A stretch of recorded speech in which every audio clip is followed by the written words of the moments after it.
Kerja landscape architect sebenarnya sudah lama bermula. Cuma dulunya hanya dikenali dengan pelbagai nama termasuk pakar kebun, pereka tempat dan pereka landscape kebun dan banyak dipelopori oleh kaum lelaki.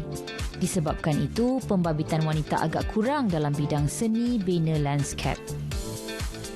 Tetapi pada era zaman sekarang, apa jua pekerjaan tidak terhad pada lelaki sahaja kerana wanita kini lebih ramai yang mahu berdikari supaya tidak ditindas di samping mempunyai minat yang mendalam dan berterusan. Barulah melahirkan kerja yang kreatif. Sebagai contoh, Syamim Azhari tetap mampu tampil cemerlang dalam bidang yang dia ceburi dengan memegang jawatan sebagai arkitek landscape.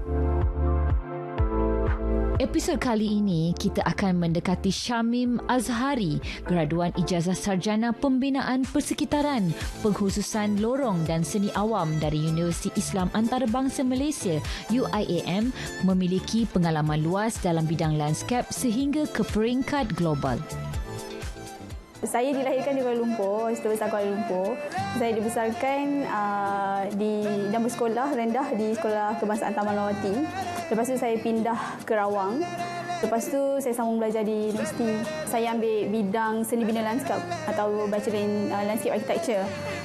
Tapi sebenarnya bidang yang saya minta untuk masuk UPM tu sebenarnya lain. Saya sebenarnya nak jadi arkitek.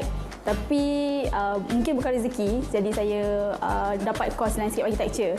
Dan Alhamdulillah semenjak grad sehingga sekarang, saya masih lagi bekerja sebagai seorang landscape architect sepenuhnya.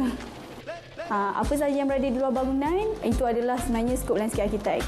Tak kisahlah di ground level, level yang bawah ke, atau sky level, mungkin di podium level, level 12, 13. Contohnya swimming pool tu pun sendiri adalah sebenarnya skop landscape architect. Dan ruang-ruang yang kita sediakan untuk public tu sendiri pun merupakan skop landscape architect. Ataupun untuk natural living, mangrove area, kawasan paya bakau, kawasan yang berkaitan dengan sungai dan sebagainya.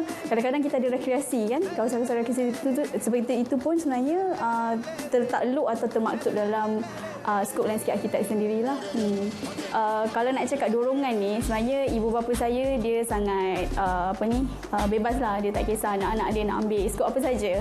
Tapi kalau nak kata background, ibu saya sebenarnya dia bekerja di bidang media dan juga bapa saya sebenarnya media. Kebetulan pula pakcik saya sebenarnya seorang landscape architect. Jadi dulu masa saya kecil-kecil, bapa saya selalulah bawa pergi office dia apa semua. So saya jadi macam agak tertarik sebab saya memang suka melukis. Bapa saya pun suka melukis. Dia memanglah, kalau orang cakap ada kiri ada kanan, ada baik ada tak baik kan. Pandangan bagus dan tidak bagus juga kan. Okay. Kebanyakan kalau orang cakap ahli keluarga atau family atau kawan-kawan, kebanyakan dia menyokong. Dan Alhamdulillah suami saya sangat menyokong kan, sebab dia pun seorang landscape architect. Jadi kadang-kadang saya kena kerja Sabtu Ahad pun dia sangat membantu dalam jaga anak saya lah, terutamanya adik-adik saya juga. Dan mak ibu saya dan bapa saya pun sangat-sangat menyokong.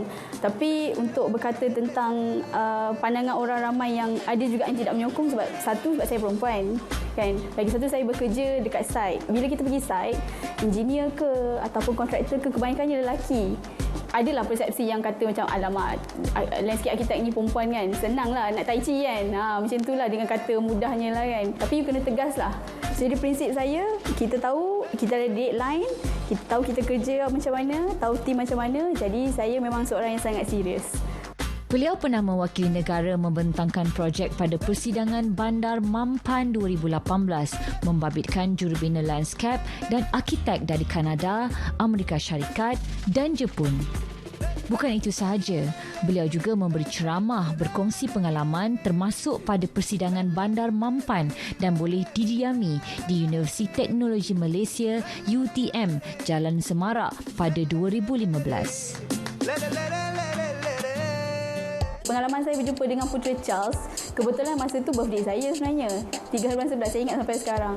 Jadi kami diberi peluang untuk present di World Sustainable Conference Cities yang di Royal Chulan. It's a revitalization project untuk Medan Pasar, project untuk upgrading kan. So kami present lah dengan Prince Charles sebenarnya apa yang kami nak buat untuk sustainability. Orang cakap apa ni, Bandar Mampan kan, city, green cities approach, macam tu. Sepanjang saya 7 tahun bergelar landscape architect, saya bekerja betul-betul sebagai seorang landscape architect yang bekerja dengan konsultan. Tapi selepas 7 tahun, sekarang ni sebenarnya saya bekerja dengan developer. So cabaran dia adalah sangat berbeza. Macam dulu kita kena berhadapan dengan klien, berhadapan dengan kontraktor, kena pergi dengan kontraktor. Dan sekarang ni pula bila kita jadi klien, kita sebenarnya on top of everybody. Maksudnya kita kena lebih tahu daripada semua orang. Pencapaian yang paling membanggakan adalah saya telah dianugerah sebagai Young Landscape Architect Award atau penerima Landscape Architect Muda lah 2017 oleh Institut Landscape Architect Malaysia, ILAM. Dan kemudian 2018 baru-baru ni dipilih untuk menjadi Vice Chairman ILAM Youth Chapter.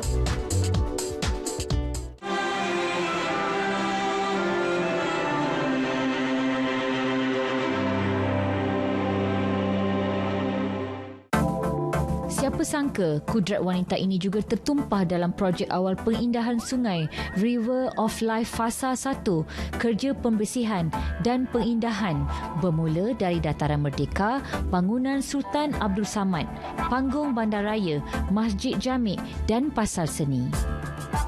Projek River of Life ni jujur saya katakan adalah projek yang paling mencabar sepanjang saya bergelar landscape architect. Peranan saya masa-masa dalam projek tersebut adalah untuk memastikan proses ataupun pembinaan construction berjalan dengan lancar. Sepanjang saya masuk sehingga completion tu lebih kurang 2 tahun. Hari-hari ada progress, hari-hari ada masalah. Sebab projek River of Life ni bukannya projek yang macam biasa.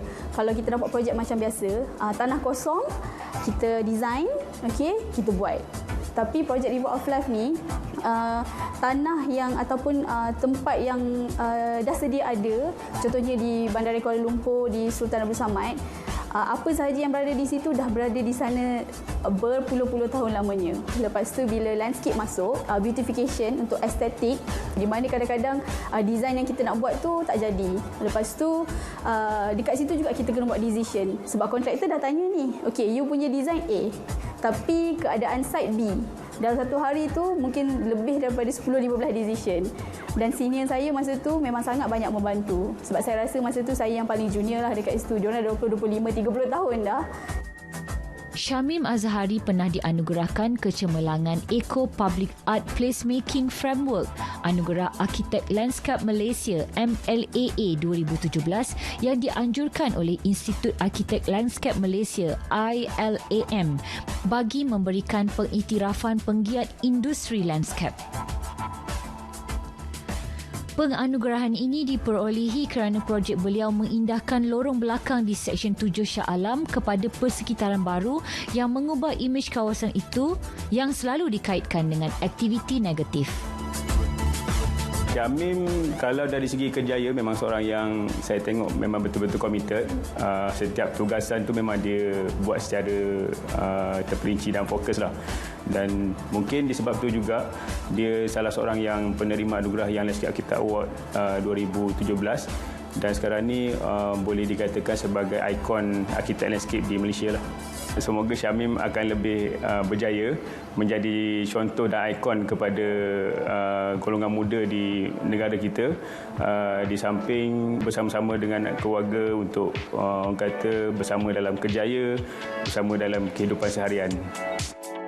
Mungkin 10 tahun akan datang saya akan menjadi doktor dalam bidang PhD untuk sambung mungkin, atau menjadi pensyarah. Itu adalah salah satu saya rasa saya punya vision lah. Saya boleh cakap bidang ni sebenarnya sangat tough lah. Kalau nak katakan tentang persaingan, persaingan tu sebenarnya tentang diri anda sendiri. Anda mampu atau anda tak mampu, anda boleh atau tak boleh. Saya selalu pergi bagi talk dekat universiti. Saya selalu cakap dengan anak-anak muda, kadang-kadang question yang diorang selalu tanya adalah gaji tau. Semua selalu macam ingat gaji tu agak tinggi lah. Tapi bagi saya selalu cakap dengan mereka-mereka ni, macam mana bos nak bagi gaji tinggi kalau awak tak ada experience, awak tak ada knowledge. Jadi apa yang kita minta tu sebenarnya kena berbalik-balik kepada apa yang kita ada. Tapi macam itulah saya cakap, kalau kita suka dengan apa yang kita buat, memang kita akan pergi jauh. Saya tak akan kecapi apa yang saya akan kecapi sekarang ni tanpa kerjaya saya dan juga yang paling penting keluarga saya. Sebab utama suami dan anak yang menjadi pendorong saya selama ni. Sebab saya bekerja sebenarnya untuk mereka. Kerjaya ni sebenarnya akan menjamin masa depan kita lah. Tanpa kerjaya, tanpa kejayaan, kita pun tak ke mana. Okay? Saya rasa itu salah satu pesanan lah daripada kedua ibu dan bapa saya yang menjadi tunjang kejayaan saya sepanjang 31 tahun hidup. Dalam dunia ni lah, saya tak cakap untuk kerjaya sebagai landscape architect, tapi sebenarnya saya hidup. Syamim Azhari berharap mampu menjadi ikon kepada orang ramai, terutama wanita dan belia, kerana walaupun kerjaya itu dimonopoli lelaki, tetapi baginya wanita mampu bergerak seiring dengan syarat disusuli usaha dan minat mendalam. Meskipun begitu, sentiasalah juga mengingatkan diri sendiri supaya tidak mudah lalai dengan pelbagai anugerah yang dimiliki. Jadikan ia sebagai pendorong semangat untuk terus berjaya.